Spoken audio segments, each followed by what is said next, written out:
Hello, hello, it's Denise and I'm back from the University of Sewing with our book, our fun book that we've been working our way through, Granny's 1930 Sampler.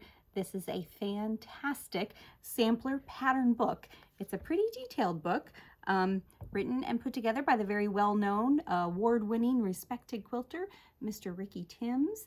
This is a fun little book that's actually kind of based on this novel that he wrote with a friend of his. It's kind of a fun read aloud with your friends or, you know, maybe a grandchild or young person.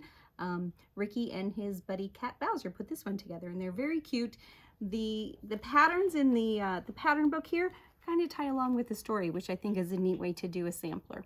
So today we're going to talk about block number 31 of 42 that we're working on. We're getting there, guys, slowly but surely.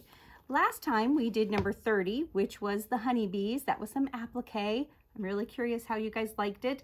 I know for me, I wasn't super thrilled doing the practice one, but then I kind of found some other things to do, some other tips and tricks. And the one that I did quote unquote for real, I liked much better. I had more fun doing that one. If you're curious, go back and check. That was video number 30 on our YouTube channel.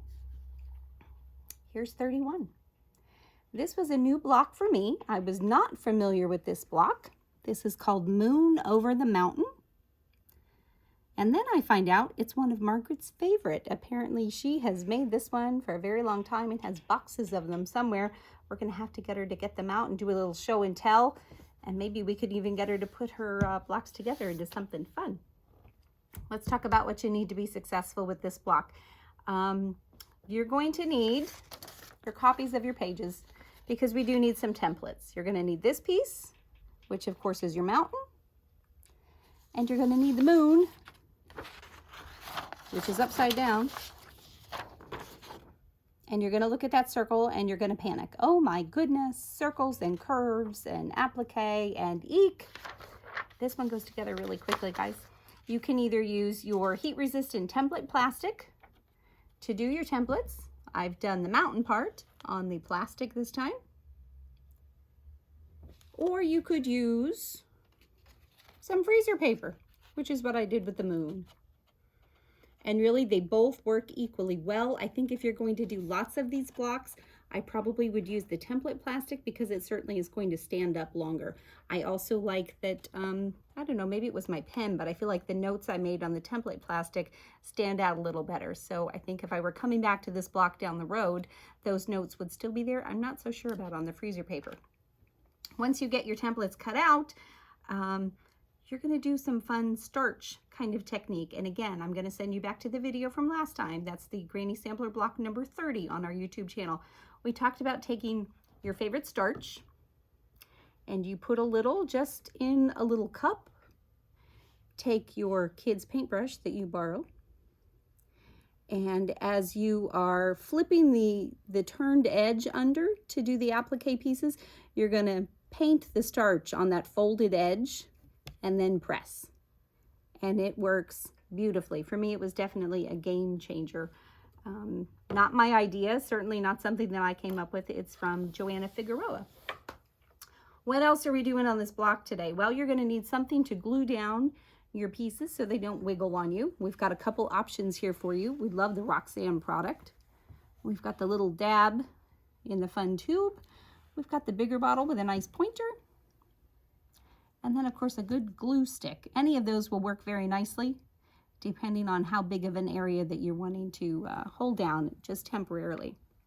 As you're pressing these, your regular iron is going to work just fine, but we talked last time about if you're doing a lot of this, you might consider getting a smaller iron.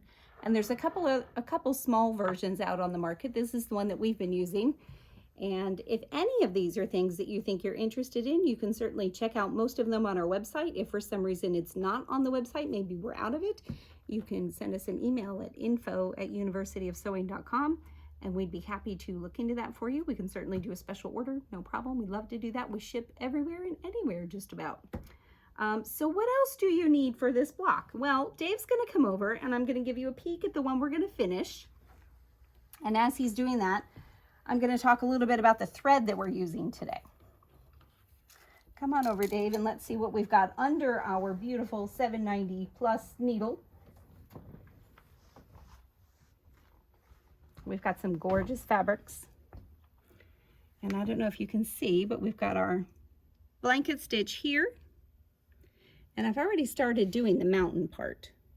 I wanted to show you the corner, which is why I've stopped there. But the thread that I'm using is a top stitch thread. And this is one that we have in the shop. This is a variegated sulky petite. It's cotton. This is a 12 weight.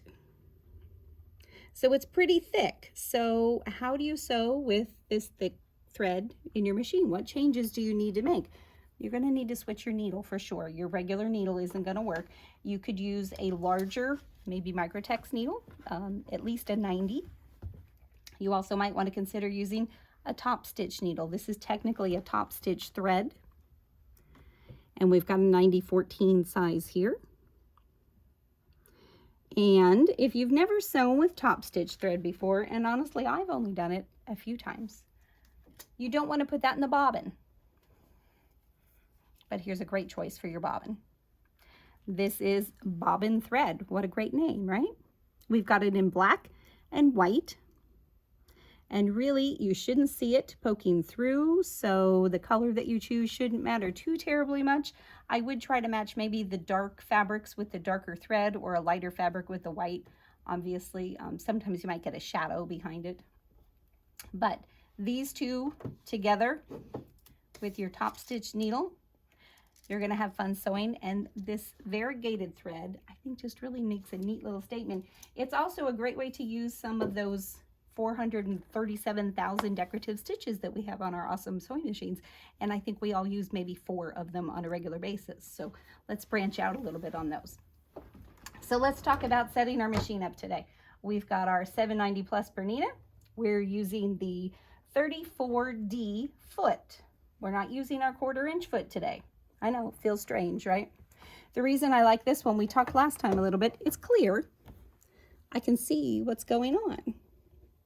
And the 20 foot, which would be my other option, has a nice wide space here, so you can also see. The only problem with this wide space is you're not getting as much coverage over the fabric, so maybe it'll wiggle on you.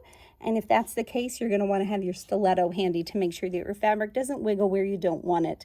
But that 34C, because it's clear, it does have some more coverage here, which I think is really useful. So I have set up my machine to do blanket stitch, and in this particular machine I go into the quilting stitches, and then number 1329 is my blanket stitch that I'm looking for, and normally it is set at a 2.60 stitch length. I did lower that a little bit, so I'm going to drop that back down.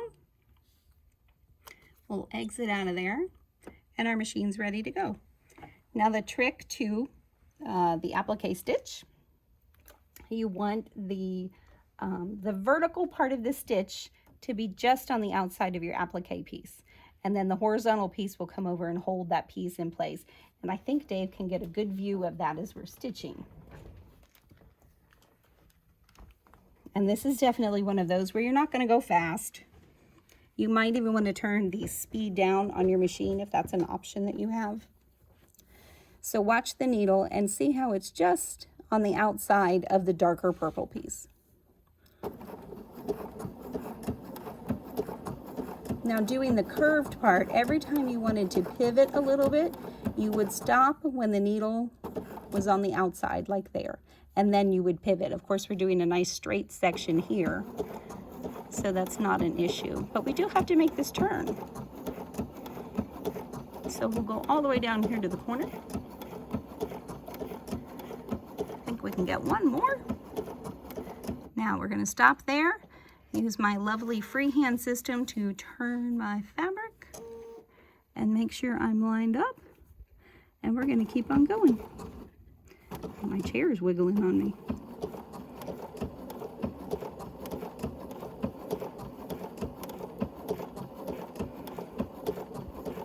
And we'll go a little farther so you can really get an idea of what it's going to look like. But I love the variegated thread with these particular fabrics. I was so excited when I found them. All right, let's stop there and let's see what we got. I'll turn it around a little bit here so you can get a better view, but look how pretty that is. And like I said, this is a great place to play with your decorative stitches and really show off what you and your machine can do together. It should be a fun partnership. So guys, it really is that simple this time. Our moon over the mountain is probably one of the easiest and one of the fastest that we're gonna do. The next one, are you ready? A little English paper piecing. That one's gonna be a little slow, but that's the idea. So get out your tools for English paper piecing, watch a couple videos, and we'll talk more about that one next time. Be sure to check out our website, universityofsewing.com. Also hit that like button, share with your friends. If you haven't subscribed, what are you waiting for? That's what I've got for you this time, guys. Thanks for joining again. We'll see you next time for some English paper piecing with more of Granny's 1930 sampler for everyone here at the shop at the University of Sewing. Thanks for watching.